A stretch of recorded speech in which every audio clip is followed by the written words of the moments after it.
Hi, everyone. I am Cindy Smith. I am the faculty chair for the 2025 Kentucky Christian Writers Conference, and I want to welcome everybody to our YouTube channel. Today, we are going to be talking with Hallee Bridgeman. She is a longtime friend of Kentucky Christian Writers Conference. She's been involved with many different aspects of the conference, and we're just really excited to talk to her today about her post-conference session that she's going to be leading. Hi, Hallee. Hi, Cindy. How are you today? I am well. How are you? Surviving the heat. It's because you're in Tennessee. Yeah. Oh, goodness. Well, I am so thankful. My husband designs air conditioning, so every time it's cool in the house, I'm like, thank you, Sean. Let's start off by having you tell us a little bit about yourself, like where are you from and what you like to do for fun. So my family's from Oregon. My parents are both from Oregon, but I am an Army brat. And I was born in Germany and then lived all over the country as a kid. And then when I got married, when I was 20, we moved to Florida. And I lived in Florida until I was in my mid-30s and moved to Kentucky. So right now I live in Kentucky. I love Kentucky because of all the places I lived, it's like the place that has the perfect 4 seasons, especially after living in Florida for most of my adult life. And so I love the fact that daffodils come up through the snow in March and that apples fall from the trees in September. And I just love seasons. So I write Christian romance novels. I've been part of the Kentucky Christian Writers Conference for 10 years now. This is my 10th year as on the planning committee. And for fun, I cook. I love to serve my friends and family food. I spend on a good day 2 to 3 hours in the kitchen. Yeah, that's one of the things that I love about seeing your posts on Facebook is all the things that you like to cook. And I'm like, oh, I wish we lived closer. So do I. Yeah. That would be so much fun to go and be a part of those meals that you make for people. And that's a gift. That is definitely a gift because I grew up in a home where my mom did not like to cook, and it was not, we ate out a lot. I'm going to be honest. We ate out a lot. But yeah. Something that you said about the seasons made me think of, I love here in Tennessee, even though it's hot, we do have 4 seasons. And I'm the opposite of you. I lived in Wisconsin for 15 years and we would have like -30 in the winter. And so I'm like, I like that it doesn't get down and it gets cold and we have winter, but it's not frigid cold. So, well, this last winter we had like 2 solid weeks of snow on the ground. And that's not normal in Kentucky. Normally snow comes and it goes and it comes and it goes. But this was like 2 solid weeks and there was banks in the parking lots of grocery stores. And I was like, I love this so much because it's, January and it's supposed to be like this. But man, come March, I kind of start missing Florida a little bit. Yeah, exactly. It's like, okay, the cold can go away now and we can have spring. Now you talked about, you write Christian fiction, but you also write nonfiction. Can you tell us a little bit about that? I write, well, my nonfiction is cookbooks. Mm-hmm. And so back in the heyday of the 50 Shades era, we were traveling from Maryland back to Kentucky, and it was snowing really bad. And the heat in the driver's side of the van went out. And so it was actually blowing ice cold on the passenger, or rather on the passenger side. But we had babies in the back. And so we couldn't turn the heat off because it was, like 5 degrees outside. And so we kept taking turns, like maybe every hour we would swap places, my husband and I. And at one stop, just to warm up, we were in an Amish bookstore, and there was on like the twisty rack, there was something called 50 Shades of Grace. Oh. And my husband's like, oh, I wish I had thought of that. That's perfect. And then it was my turn to drive. So I'm driving and it's dark and snowing, and all I'm thinking about is not killing my family in the van. And my husband, who I thought was asleep, sat up and said, gravy. Oh, could you come up with 50 gravy recipes? And I said, maybe. So that kind of started the cookbook. We call it the parody cookbook series. So I have 50 Shades of Gravy, A Christian Gets Saucy, and The Walking Bread, The Bread Will Rise. Oh, I love that. And Iron Skillet Man, The Stark Truth About Pepper and Pots, and then Hallie Crockpotter and the Chamber of Sacred Ingredients. Yeah. Those are awesome. So those are my nonfiction. Yeah.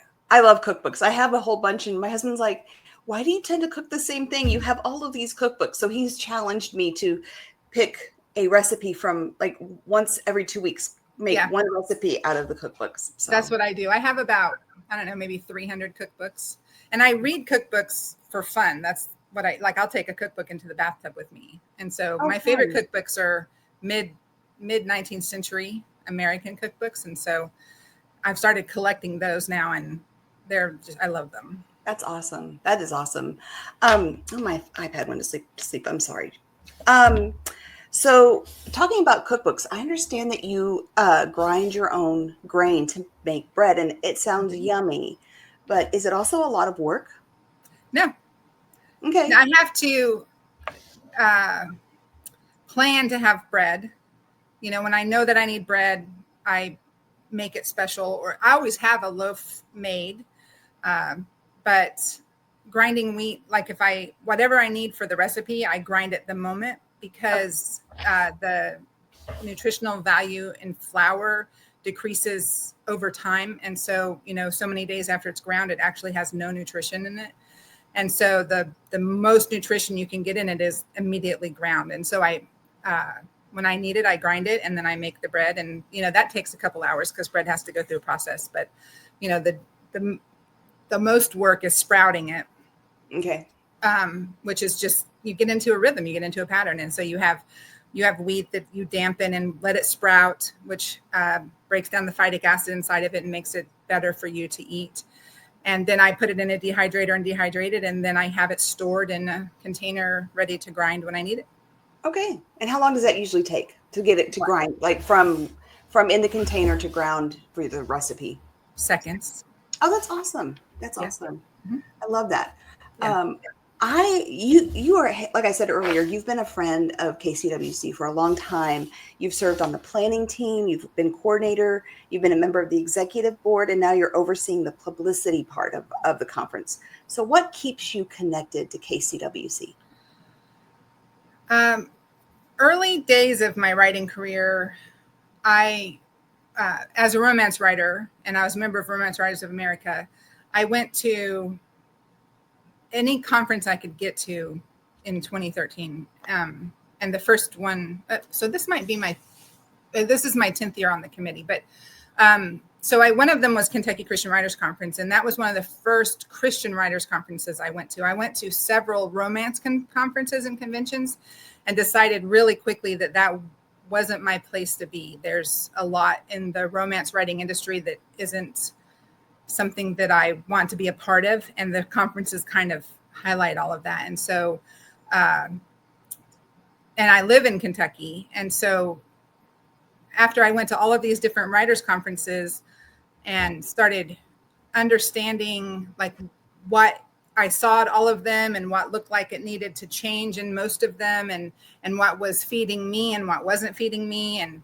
I very much wanted to become a part of the one that was close to me so that I could be part of the planning for it and start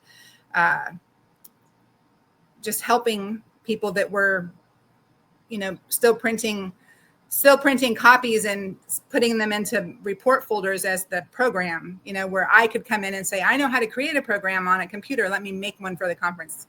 And so, I just wanted to come in and help. Mm-hmm. And so that began. Kentucky Christian Writers Conference was the first one I ever attended back in 2023. And I was just amazed at the feeling of the conference. People were so welcoming and encouraging. Mm-hmm. And I left the same way. I'm like, how can I help? How can I, I'm still very new in my writing journey, but I'm like, I want to get involved. I want to help. Well, I didn't mean to interrupt you. I'm sorry. Oh, I'm done. My first conference was Romance Writers of America, but I was a member of the Faith, Hope, and Love chapter, which is no longer affiliated with that organization. They have their own chapter, or their own organization now. But they had a worship service in the beginning of the conference every year at Romance Writers of America. And that was the reason I went. Like, that was the only reason I went to that national conference, was to attend that worship service every year. And that was before I did this big, I'm going on all these places. I've to all of the conferences. And so that was like my taste of what it was like to be at a Christian Writers Conference, but being able to go into a Christian Writers Conference was just incredible, to have worship before classes and a prayer room and all of this. Just, there's nothing like it for a Christian writer to feed you as you go back out into the mission field with your computer. Exactly. I last week talked to Dana Lovelady, who's also one of our faculty, and she made the comment about KCWC that it is, of all the conferences that she has taught at, she's very excited to come back to this one, and she feels like it's a world-class conference. And I agree with her. I do. We have those things. We have the worship. We have the prayer room, and that's our focus, which I think makes a huge difference with absolutely with the conferences. We also bathe the conference in prayer. That's what the executive board does, is pray for the conference. And as we get closer to the conference itself, they'll start praying for the attendees by name. Yes. Which is, I don't know how many Christian conferences do that. So you come into that conference having already been bathed in prayer, and now you're there in the way that God would have you to be. And it's wonderful. It's a gift. It's a gift to those of us who are in the writing community and want to have that connection, and feel the Lord's leading us in how we write and what we go through, which leads me to my next question. You are going to be teaching our post-conference session. Yes. And one of the things because the year I went, Greg, your husband, was the chair, not the chairman, the coordinator. Mm-hmm. And he said that at the beginning of the weekend that it was going to be like drinking from a fire hose. And it felt like I had all of this information coming at me. But your post-conference session is going to be about next steps. Can you tell us about what you're going to be sharing? Because I think that's important. Like, okay, I've learned all this stuff. Now what do I do with it? Yeah. So like I said, I that one year, 2013, I went to as many as I could get to. And I think I went to like 18. And ever since then, I go to conferences all year long. And most of them I teach at this point. But the fact is I've been to dozens and dozens of writers' conferences all over the world. And I have what my experience is that you get this load of information and you immediately feel like you suddenly have to start doing everything with it all. Mm-hmm. And you feel like if you're not doing what this person's doing and you're not doing it the way that this person's doing and you haven't jumped on this train yet, then you are somehow missing out on what could be next. And and that's just, it's like there was this cartoon from, I think it was based on a book called The Secret of Nim that came on TV when I was a kid. And it came on like once a year. The Secret of Nim would come on, one of the Sunday night shows. And it's about a mouse family, and there's a raven that is voiced by Dom DeLuise that's like, oh, it's shiny. And whatever he's doing, he's suddenly like, oh, it's shiny. And he goes and he gets like whatever's sparkling to go put in his nest. Yeah. And that's what I attribute it to. It's like suddenly you have a new shiny, and you have to stop what you're doing and go do this new shiny. Well, sometimes that's a detriment to what you already have going on. Mm-hmm. And so I have, over the years, have created like the way that I process the new shiny. Mm-hmm. And so it'll be what I'm going to basically show everyone is how I take what I've learned at writers' conferences and choose how and what to apply to what I'm doing in my career as a writer, mm-hmm. and how I organize that. That's wonderful, because I think it's good to have all this information, but to have someone who says, okay, this is how I do it. It gives us ideas as writers, like, oh, well, this would work for me. I see how it works for her. This could work for me. Or maybe that, we were talking about like having a lot of planners. That would not work for me. I need to have just one planner. And yeah. we talked about that before we got on our chat. But yeah, I love that. I'm so excited. I'm looking forward to that. So would you say that this class and your teaching style is more instructional, interactive, inspirational, or kind of a combination of the three? It's really a combination of the three, because especially with this class, because I'm not doing anything other than just explaining to you what I do, but it also will be hands-on, showing you what I do and hearing from you what you need to hear from me, because I have lots of experience in this specifically. And so everyone's brain is different. Everyone processes information differently. Everyone puts action plans together differently. And so if someone is like, well, that's not going to work for me, but this is how my brain works, help me figure this out, it's probably something that I can do just from the years of experience I have teaching and attending writers' conferences. Right. And being a mom, because, you know, you have 2 kids, you know, and they both think differently. Homeschooling, yeah. Yeah. So just, I just want to let everyone know that when we're done with the post-conference session, we're also going to break out and have places for people to work on some of the things that they've learned about at the conference. They're also going to have access to the faculty. They can ask questions, they can write, they can do brainstorming. So it's wonderful that you're going to teach, and then they're going to actually have a space where they can put things into practice. Absolutely. And, you know, historically, people have left the conference on Saturday lunchtime-ish, and we know we have a much thinner crowd in the afternoon. And I really want to encourage anyone who's coming to the conference to make Saturday also a conference day, the full day, because this is where the wealth of information that you have received since Thursday evening is going to become something tangible to you. Yeah, absolutely. So you've given us so much wonderful like nuggets, but is there one thing, if you could say one thing to encourage our listeners to sign up for the KCWC this year, what would that be? There is nothing like being surrounded by people who are your people in your region of the world, doing what you understand. You know, it's not the same as going to a women's conference. It's not the same as going to Wednesday night service. This is people who have who have been endowed with the same gift as you by your Creator to reach His kingdom. And the support that you can get from other people who understand what it is that you do and understand how hard it is and how tiring and how spiritually filling but emotionally draining it can be at the same time. There's nothing like that. And you even if you think, I don't need to learn how to do marketing, or I don't need to learn how to, you know, self-edit, or whatever it is that is being offered as a class that you're looking at, just the companionship and the camaraderie and the fellowship that you can get with other writers and the connections that you can make in writers' conferences is something you cannot replace anywhere else other than at a writers' conference. I have lifelong, forever best friends because of the conferences I've been to and the connections I've made at them. Yeah, I think that's beautiful. And I also felt at KCWC when I was there that there was no competition. There was like, everyone was encouraging one another. They didn't feel like, oh, this person's a threat to what I can do. It's like, oh, right, let me help you. Let me help you get to where you want to go. So absolutely. You know, and the thing is that we're not in competition, right? Readers read. I don't care if every single person coming to this conference is a Christian romance author. I will do everything in my power to help you reach more readers. And it's the idea that it's a competition is something I think that, you know, publisher boards have put in our brain. Like, I'm competing against this person for a contract, and it's just simply not the case.